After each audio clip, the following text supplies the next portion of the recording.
everyone, I'm Heather with Tropica Exotica, and today we'll be talking about how do you go about choosing a crystal. So when you first start getting into crystals, you'll probably be a little overwhelmed because there's so many different types, and you've probably heard that, they have these different metaphysical properties and you're really interested in getting started, but you don't really know how to start. So there's a couple different approaches that you can take. One is that you can just use your own intuition and pick the one that you're drawn to the most. So if you go into a crystal shop and you just see one that you think that, wow, that one looks really interesting, that's probably the one for you. You can also do this online if you're just shopping online. You can just find one that stands out rather than trying to understand exactly what all they do. And then what you'll need to do is just get the name of the crystal, and then when you get home, then you can do your research to understand exactly what properties that crystal has. And you'll probably be amazed to see that maybe it's not even something that you're consciously thinking about, and realizing that, hey, this crystal actually does exactly what I need or what I'm looking for right now in my life.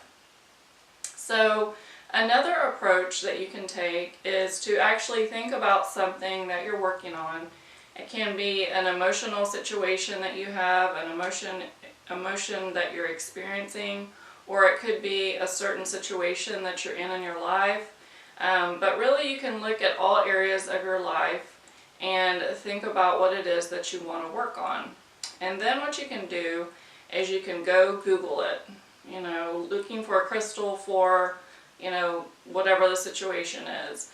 And so what you'll find is you'll come across a whole bunch of different websites, and what you can do is start writing down some of the names of the crystals from the websites that you find, and then as you go through maybe 5 sites, see if you can find one crystal that you kind of see mentioned on all those different sites. So that's one way to approach it. Another thing that you can do is when you're going into a crystal shop, you can just ask the people that are working there. Usually the people there are obviously very well versed in what the different crystals do.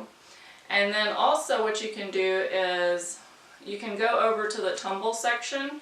Usually in the tumbles, they're usually in small jars or containers, and a lot of times they'll have the metaphysical properties listed there, as well as sometimes they might even have just little cards. So you can look through those and try to find one that has the situation or emotion that you're working on. And then lastly, what you can do is, if you really get into it, you can invest in some books. This is one that I recommend, the Crystal Bible. It's really good reference for starting out and understanding what the different crystals do. But what you'll want to do is probably just start out with a tumble or a bracelet and just kind of try that crystal out and see how it works. And then eventually, once you start getting into it, you'll start investing in different types of crystals. So that's just one way to get started. So anyway, I know this was kind of a short video, but just wanted to give you a little bit of information on how to go about getting started with your first crystal. So anyway, thanks for watching. Bye-bye.